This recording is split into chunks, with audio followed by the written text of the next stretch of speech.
Javier, un placer tenerte aquí en Sevilla, Muchas charlar gracias. contigo sobre el Plan Maestro, porque creo que la última vez que hablamos fue con el mensaje de Pandora y creo que lo hicimos hasta por teléfono. Claro, porque era pandemia y de hecho la promoción de ese libro fue muy frustrante porque a mí me gusta hacer esto que hacemos hoy, ¿no? Claro. De visitar las ciudades y no se pudo hacer, fue todo digital, ¿no? Bueno, al menos algo hicimos. Bueno, el Plan Maestro se entiende o se puede entender, o así creo que lo has concebido, como una continuación del Maestro del Prado, exactamente. ¿Lo entiendes así? Bueno, en realidad es un juego en el que yo expando el universo del Maestro del Prado. Y el Maestro del Prado, aquella novela de 2013, se convierte en protagonista en el Plan Maestro. Por lo tanto, no es necesario estrictamente que te leas el Maestro del Prado para leer el Plan Maestro, pero lo sé, que cuando te termines esta novela querrás leerte el Maestro del Prado, y funciona igual, en el universo mental del lector va a funcionar igual. Bueno, a mí me sé porque así me lo he leído, y además mi marido sí se ha leído el Maestro del Prado, yo lo tengo pendiente, que ese libro acaba con un enigma sin resolver, que entiendo que tú aquí ya resuelves todas las incógnitas. Exacto. Yo aquel libro lo concebí de una manera un tanto peculiar, porque a mí me propuso mi editora que escribiera una especie de guía del Museo del Prado. Había leído artículos míos en prensa y algunas entrevistas en las que hablaba de obras de arte y bueno, como había escrito también La Cena Secreta y otros libros donde la pintura estaba de trasfondo, pensó que una guía del Museo del Prado escrita por mí podría ser algo así como aquel libro de Eugenio Dors de 3 horas en el Museo del Prado. Ajá. Y bueno, acepté el reto, pero una vez que me puse con el trabajo vi que era un poco áspero. Una guía de cuadro tras cuadro tras cuadro era áspero, y pensé que sería interesante incorporar una trama que lo suavizara, y eché mano de mis memorias. Y de repente recordé que recién llegado a Madrid para estudiar periodismo me pasó algo muy curioso en el museo, y es que estando absorto delante de una tabla de Rafael, una Sagrada Familia, se me acercó un señor mayor por la espalda y se me ofreció a explicarme cómo debía de leer, no ver, leer, dijo, esa pintura. Yo le dije que sí, que adelante, que me explicara lo que quisiera.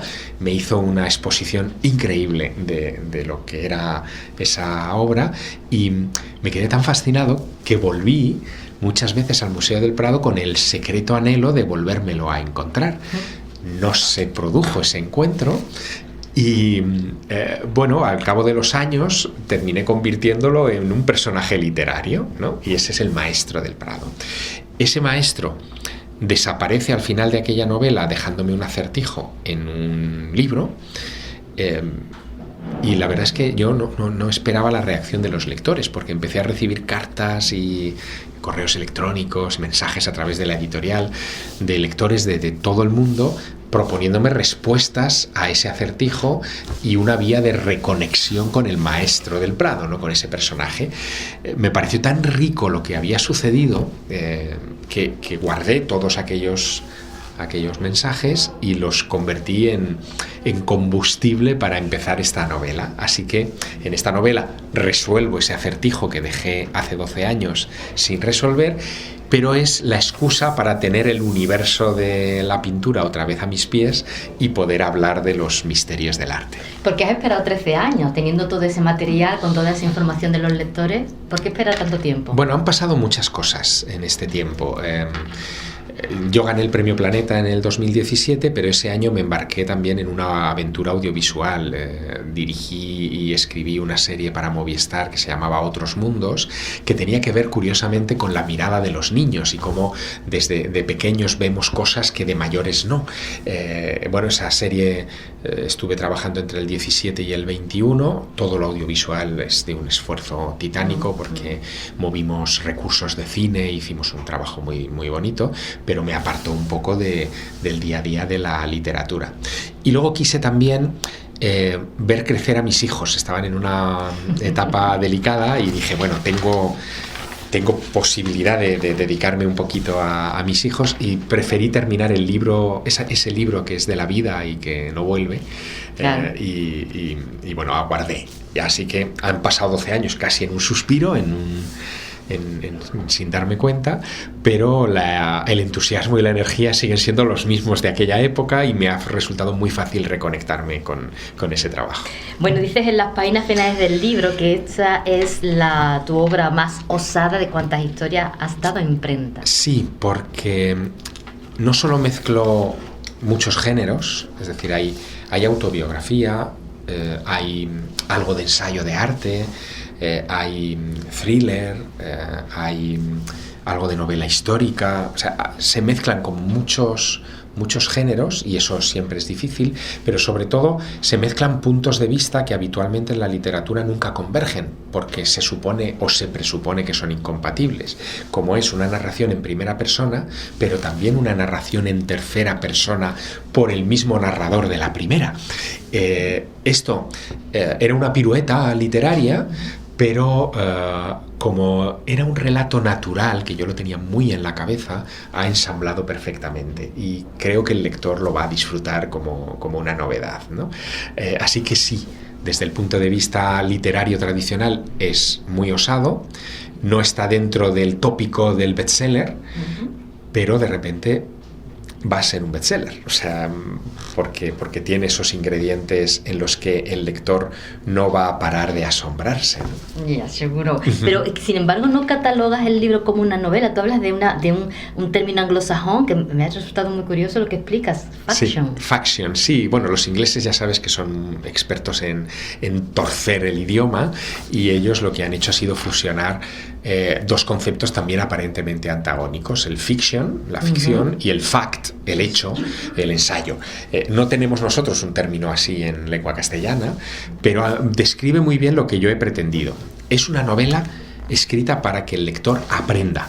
Está bien que se distraiga, es fantástico, y que se entretenga y se meta en los vericuetos de los personajes, pero yo lo que quiero es que al final de la obra haya cambiado su punto de vista sobre el arte y entienda que en origen el arte era un instrumento mágico, no era un instrumento estético ni un instrumento histórico, sino algo para hacer magia.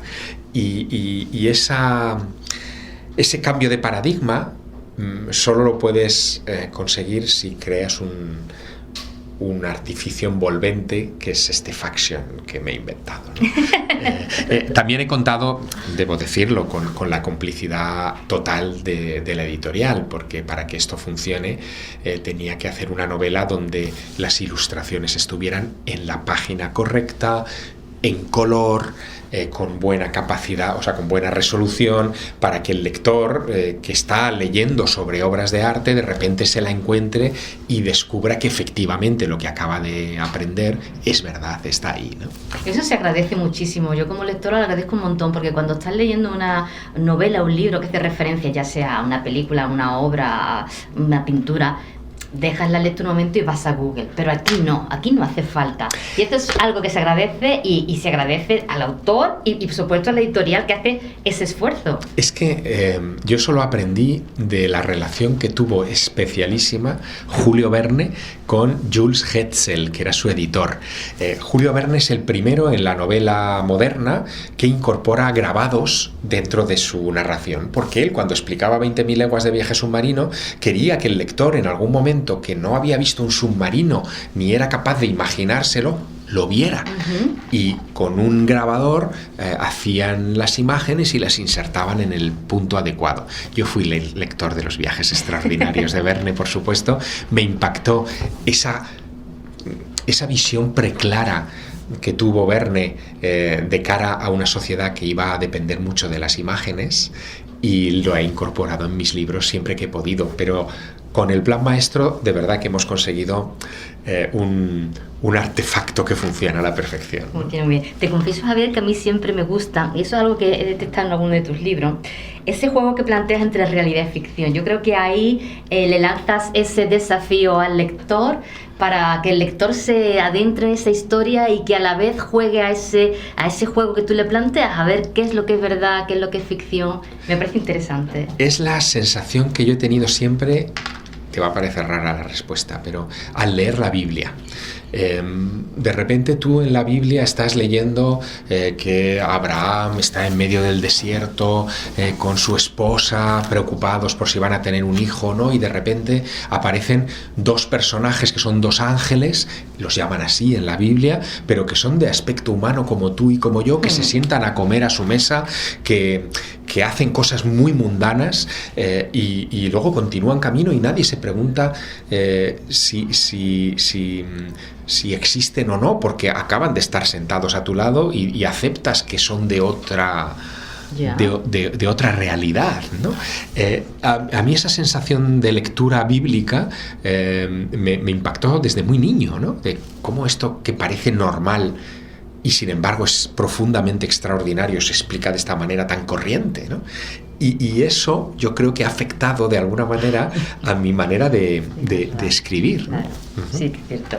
Bueno, has contado esa vivencia que tienes con tus hijos en estas cuevas cuando vayas a ver las pinturas rupestres. De los niños, de la percepción de los niños siempre se ha hablado mucho porque parece que son capaces de ver más allá de lo que es el adulto. ¿Por qué será así? Yo pensaba que esto era entre comillas, un cuento de viejas. Es decir, que eso de que los niños veían más o sabían más que los adultos hasta cierta edad era una cosa de las madres o de las abuelas antiguas, ¿no? Pero de repente me tropecé con estudios neurológicos que hablan de que en el cerebro humano, a partir de los 7 u 8 años, se produce lo que se conoce como poda sináptica. Las neuronas, que están hiperconectadas y hiperelectrificadas en las edades, en la etapa temprana del ser humano, a partir de los 8 años, algunas de ellas empiezan a bloquearse, algunas morirse y otras desconectarse de la red neuronal. Y es por eso por lo que la percepción cambia a partir de ese momento. También influye obviamente la educación, es parte del proceso o de la consecuencia de la poda sináptica, pero en los niños, de repente, simplemente una sombra de la colcha con la pata de la cama le hace ver un monstruo. Y para ellos está ahí el monstruo. O levantar la mirada a unas nubes y ver unos rostros o unos dinosaurios le parece lo más normal del mundo y ellos ven esos dinosaurios. Y al adulto le cuesta. Yo lo que hice fue equiparar esa visión del niño con la visión del hombre prehistórico cuando crea el arte. Y me preguntaba si sería necesario tener esa visión para comprender de verdad el arte de las cavernas. Y fruto de esa mezcla surge un elemento que en la novela yo llamo la segunda mirada, y que es la que le permite a algunos protagonistas ver más allá de lo evidente en el arte, intuir que las formas geométricas también son un mensaje, que una nube puede ser un mensaje, que una roca puede ser una cara, que un lago puede ser un ojo o que una fuente puede ser una pupila. Y cuando eso lo incorporas a tu manera de acercarte al arte, el arte de repente te habla en otro idioma, en otra frecuencia, y es muy interesante, ¿no? Wow. Bueno, obras de arte con mensaje oculto. Yo a veces, cuando me paro a pensar en lo que puede esconder una pintura o lo que un pintor ha intentado realmente retratar en un lienzo, siempre se me ocurre pensar en obras pues, de Picasso, de Frida Kahlo, del Bosco, en fin, el Jardín de las Delicias. Pero en este libro también hablas de obras de Goya, también hablas de Botticelli, incluso de Velázquez, y eso me ha dejado muy descolocada. Sí, porque yo creo que, el arte solo funciona cuando solo funciona de verdad, cuando tiene un relato que lo acompaña. Nosotros nos hemos acostumbrado, no sé por qué extraño sortilegio, a ir a un museo a pecho descubierto y a ponernos delante de una obra de arte y solo mirar la cartela. Y en la cartela se nos cuenta si es óleo sobre lienzo, si es madera, si el pintor vivió de tal a tal año y si pertenece a tal o cual escuela. Pero no se nos cuenta nada más, y el arte necesita un intérprete, necesita alguien que te lo cuente, ¿no? Así que, evidentemente, aplicando esa lógica, si alguien te cuenta de verdad lo que tienen las meninas, vas a ver cosas que por ti misma nunca descubrirías. Las meninas, de entrada, por ejemplo, es un cuadro de un tamaño que no es normal. Es una escena doméstica. Es la hija de los reyes, de la hija de Felipe IV, rodeada de sus sirvientas, en una estancia donde está pintando el propio Velázquez, y a la que se asoman, parece, Mariana de Austria y Felipe IV, que se reflejan en el espejo del fondo. Pero esa pintura, que es doméstica, tiene el tamaño de las pinturas reales, de los retratos de los reyes, del retrato ecuestre de Felipe IV, de la reina o del conde duque de Olivares. ¿Por qué Velázquez pintó algo destinado a los apartamentos privados de ese formidable tamaño si no te cabe en el dormitorio? ¿Por qué? Porque no era un retrato doméstico, porque en realidad era un sortilegio, era un hechizo. La forma que la situación que ocupan los personajes, si la unes con una línea, forma un signo zodiacal, forma el signo de Capricornio. Capricornio solo es la reina Mariana de Austria, y en 1656, cuando se pintan las meninas, toda España estaba mirando a la pobrecita Mariana de Austria, que tenía 17 años, para ver si el rey la dejaba embarazada y con suerte tenía un hijo varón que ocupara el trono. Era un hechizo de fertilidad y era un asunto de Estado. Por eso el tamaño del cuadro. Pero claro, si no tienes a nadie que te explique esto, pasa desapercibido. Te parece un cuadro curioso, bonito, intrigante, bien ejecutado, pero no responde a la gran pregunta que hay que hacerse delante de cualquier obra de arte. Y esa pregunta es ¿por qué? ¿Por qué el artista dedica su talento a hacer eso? Y siempre hay un porqué. Y eso es lo bonito de mi aproximación. La verdad es que lo que cuentas sobre las meninas es impresionante, porque sí que es verdad que nos colocamos delante del cuadro, vemos el reflejo, no nos paramos a pensar en más nada, pero lo que cuentas a mí me ha dejado totalmente impactada, me parece muy interesantísimo. Bueno, y es la puerta para descubrir que el sevillano más universal en realidad era un devoto de la astrología, por ejemplo. Cuando él muere y abren su cuarto en el Alcázar de Madrid, encuentran la biblioteca de Diego Velázquez, y en esa biblioteca la mitad eran tratados de geometría y matemáticas y la mitad eran libros de astrología, y él tenía unos, lo llaman así en el inventario, anteojos de larga vista, que eran una especie de telescopio rudimentario de la época, con la que se pasaba el tiempo desde la torre del Alcázar mirando las estrellas. Era un tipo que, como Rubens, que era su maestro, como Rubens, estaba obsesionado con la astrología, y lo demostró en este tipo de cuadros. Pero tienes que conocer esas cosas, si no... Se te pasa totalmente, claro. Se te olvida. Hay algo que siempre... Hablaba con otro autor que también escribió un libro sobre cuadros, y creo que tú también llegas a la misma conclusión. Cuando vamos a visitar un museo, tendemos a verlo todo, y sales del museo con la sensación de que no has visto nada. Es el síndrome de Instagram. Empiezas a hacer scroll, como dicen los ingleses, en las imágenes, empiezas a pasar un vídeo y otro vídeo y otro vídeo. De repente te has dado cuenta de que has estado 3 horas pasando vídeos y no te has acordado de ninguno, porque ninguno te importa, porque en ninguno ha habido una conexión emocional, y la conexión emocional solo se logra con el relato. Por eso es tan importante que alguien te cuente el arte, ¿no? Pero cuando tú te planteas visitar un museo por primera vez, ¿cómo es esa visita? ¿Cómo te organizas esa visita? Yo trato antes de averiguar qué obras puede haber ahí que me interesan, y bueno, pues husmeo en internet, obviamente, en libros, en mis lecturas, en mis fichas. Yo me hago fichas de todo, y suelo singularizar 2 o 3 cuadros y me acerco a ellos. Si puedo, y me pongo el disfraz de periodista, que a veces lo uso, pido que un conservador o alguien del museo me acompañe y me explique algo, y con ese algo, con eso que he leído y con lo que yo ya sé, puedo empezar a hablar con el cuadro. Y me gusta estar delante de las obras de arte, de pintura, pues a lo mejor, yo qué sé, estar 1 hora, mínimo, y poder fijarte en esas cosas. ¿Y qué es lo primero que te fijas cuando estás delante de un cuadro? Bueno, hay muchas cosas, pero aquel maestro del Prado de mi juventud me enseñó que una clave está en la mirada de los personajes. Tienes que fijarte... ¿Y hacia dónde miran? Eso es, hacia dónde miran y a quién miran. Y a veces los personajes de los cuadros están mirando fuera del cuadro. Y cuando miran fuera del cuadro, una de dos: o te están mirando a ti, y por lo tanto el artista lo que quiso es establecer una comunicación, una empatía con el personaje por alguna razón, o están mirando algo sobrenatural, algo que está más allá de lo pintable. Y lo pintable es lo inefable, lo que no puedes describir ni con palabras ni con imágenes, y suele ser lo súper sagrado. Aquel maestro del Prado me enseñó una cosa muy bonita, y es que el arte, una de sus funciones más importantes es la de hacer visible lo invisible.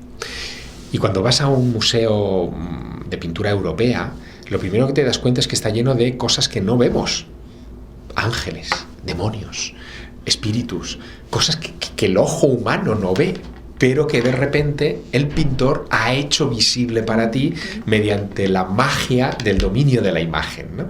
Esa magia del dominio de la imagen es algo que en realidad se bocetó en la prehistoria. En la prehistoria ya hay cosas que nadie vio. Hay hombres bisonte, hay criaturas mitad animales, mitad humanas en las cuevas rupestres. Eso nunca existió. ¿O sí?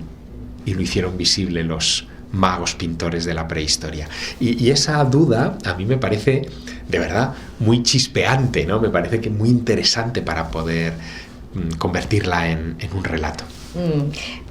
Dices que, a ver, la pintura, hablas de pintura, hablas de arte, de cultura, invitas al lector a acercarse a los cuadros con otra mirada. ¿Qué otras grandes reflexiones te gustaría que el lector llegara con este libro?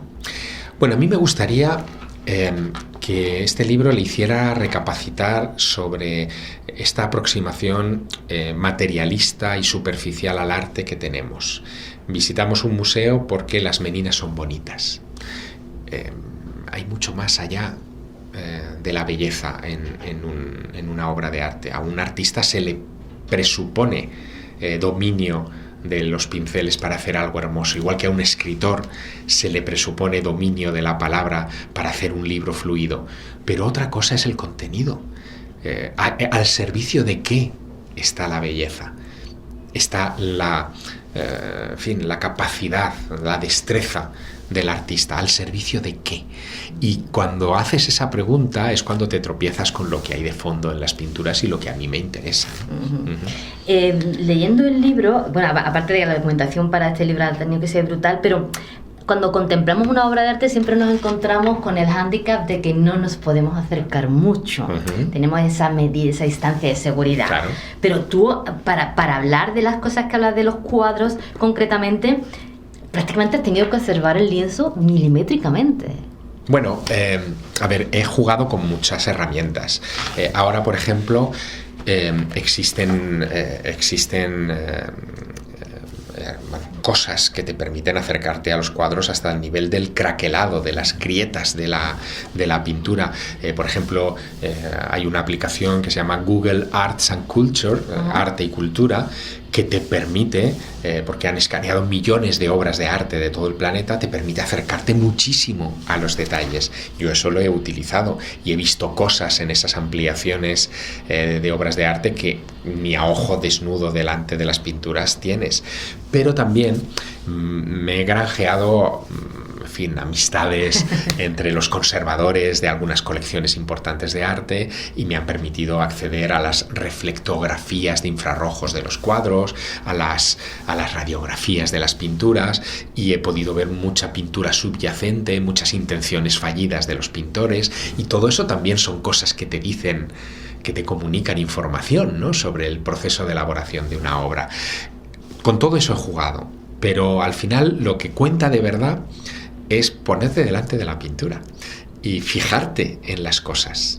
Mira, te diré una pequeña anécdota, pero es una curiosidad que a mí me dejó muerto, ¿no? Cuando yo escribí El Maestro del Prado, le tuve que dar un nombre a aquella persona que se me acercó en mi adolescencia. Si me dio su nombre, yo no lo recordaba. Y me inventé un nombre para él, que es Louis Fauvel. Es el nombre que le di a este personaje. Bueno, nosotros nos encontramos delante de la perla de Rafael. Bien, en el proceso de elaboración de esta novela, del Plan Maestro, 12 años después de haber publicado El Maestro del Prado, volví a acercarme a la perla y descubrí que en una esquina de la pintura, sobre un tronco seco que pintó Rafael, él dibujó como el grabado a navaja de una letra mayúscula, que era una F. Yo no la había visto. Igual inconscientemente la vi y pensé que mi personaje debía tener una F en su apellido, pero no fui consciente nunca. Fui consciente cuando lo vi por enésima vez, por millonésima vez, repasando el manuscrito del Maestro del Prado. El arte tiene eso, admite muchas lecturas. Igual que una novela admite muchas lecturas. En el fondo es un espejo de nosotros mismos y cada vez que tú te miras en distintas etapas de tu vida, obtienes un reflejo distinto. Y eso a mí me tiene también fascinado. Como las obras de arte que también pueden transmitir mensajes diferentes dependiendo de la persona que las esté viendo. Sin duda. Y dependiendo de la edad de la persona que las está viendo. Es decir, que tú con 16 años en Las Meninas ves una cosa, con 25 ves otra, con 55 ves otra y con 80 ves otra. Eso es una de las magias más desconcertantes que tiene el arte para mí, ¿no? El arte, déjame matizarlo, la expresión artística para mí, porque abarcaría también la literatura. Has mencionado a Louis Fauvel. ¿Tú has pensado una vez, te has parado a pensar por qué aquel señor se paró a hablar contigo y no con otra persona? Lo he pensado muchas veces y no lo sé, quizás su razón fue la misma que a mí me lleva ahora a escribir estos libros, ¿no? El poder excitar la imaginación y la capacidad de mirar de tus semejantes, porque eso que has descubierto con los años no quieres que se pierda. En realidad nuestra herencia para nuestros hijos, nuestros nietos, nuestros bisnietos, no son las propiedades y no son las cosas materiales, ¿no? Nuestra herencia de verdad es nuestra mirada. Fantaseemos un poco, si lo volvieras a encontrar, ¿qué le dirías? Bueno, le pediría un teléfono de contacto para recurrir a él cada vez que me encontrara ante una obra de arte que intuyera que tiene una historia que contarme. El Louvre tiene su propio fantasma. Sí, es verdad. Tiene su fantasma casi oficial, ¿no? Que es Belphégor. Yo lo utilizo en la novela. En realidad Belphégor es un personaje que se inventó Maquiavelo en un librito satírico el que él escribió en Florencia, pero como los franceses son expertos en apropiarse de las cosas de los otros, Picasso es francés, como sabes, y Goya casi también es francés, pues también se apropiaron de Belphégor y lo convirtieron en el fantasma oficial del Louvre. A mí eso me maravilla porque yo creo que todos los museos tienen sus fantasmas, pero pocos los reivindican, ¿no? Y ojalá a partir de este libro el Prado de repente convierta a Louis Fauvel en su fantasma oficial, sería maravilloso, ¿no? De todas maneras, si cuentas algo curioso sobre el Prado, sobre esa sala donde está el Jardín de las Delicias. Bueno, a ver, el Prado tiene muchas curiosidades, pero una de las que a mí me llaman la atención y que yo la convierto en una sala fantasma es la sala número 13. No hay sala número 13 en el mapa del Prado. Tú vas a ver las Meninas que están en el 12, en la sala 12, y si te vas a ver el Cristo de Velázquez, es la sala 14. No hay una 13 intermedia. No la hay por razones de superstición, igual que no hay un Renault 13 en la escudería de los coches Renault, pero a mí eso me ha dado mucho juego porque se convierte en una sala espectral que puedes buscar, ¿no? Y donde pueden pasar cosas. De otra realidad. Claro. Claro, y me sirve a nivel literario para que ocurran cosas ahí, claro. No te voy a contar cuáles. No me cuentes cuáles. Lo que sí es cierto es que este libro, a medida que lo vas leyendo y a medida que te vas adentrando en esos mensajes que vemos en los cuadros de los que tú hablas, invita muchísimo. Lamentablemente aquí no tenemos una pinacoteca como el Prado, es verdad que tenemos está el Bellas Artes, está sí, bien, pero sí, no sí. es. Pero sí invita a acercarte y a estos cuadros de los que tú hablas. Y me has descubierto esta herramienta de Google Art que yo desconocía y ahora me están entrando unas ganas enormes de ir a ver cuadros y ampliar a ver si encuentro esos mensajes. Búscala, pero de todas maneras te voy a decir una cosa. Es verdad que en Sevilla a lo mejor no tenéis un museo equiparable al Prado, obviamente, pero tenéis una cosa muy valiosa. Hay muchas obras de arte en Sevilla que están en su sitio original, que están en el sitio para el que fueron concebidas. Tú te puedes ir al Hospital de la Caridad, ¿sí?, y ver las obras de Valdés Leal colgadas donde las puso Valdés Leal. Y el sitio donde están colgadas las obras también dice mucho. Cuando esas las trasladas, tú imagínate que las postrimerías de Valdés Leal te las llevas al Prado, perderían parte de su significado. Esto es importante también tenerlo en cuenta, ¿no? No tenéis un Prado, pero tenéis esto otro que es tan valioso o más. Pues no había querido en ese detalle. La verdad es que me está interesando muchísimo esta conversación porque me voy a casa llena de anécdotas y con muchas ganas de sentarme a continuar con la lectura. No tengo más nada de momento que preguntarte, Javier. Te agradezco muchísimo que me hayas concedido este ratito de esta tarde lluviosa y seguiré e indagaré muchísimo. La verdad que el tema de la pintura siempre tiene ese misterio, pero con las prisas y con el estilo de vida que tenemos hoy en día es cierto que vamos corriendo a los museos y no nos paramos a ver obras concretas. Pretendemos verlas todas al tirón y es como si no viéramos nada. Piensa una cosa más, los cuadros son libros sin palabras, son libros mudos. Y el trabajo que yo me he dado es el de ponerle esas palabras que les faltan para hacerlos accesibles a todos.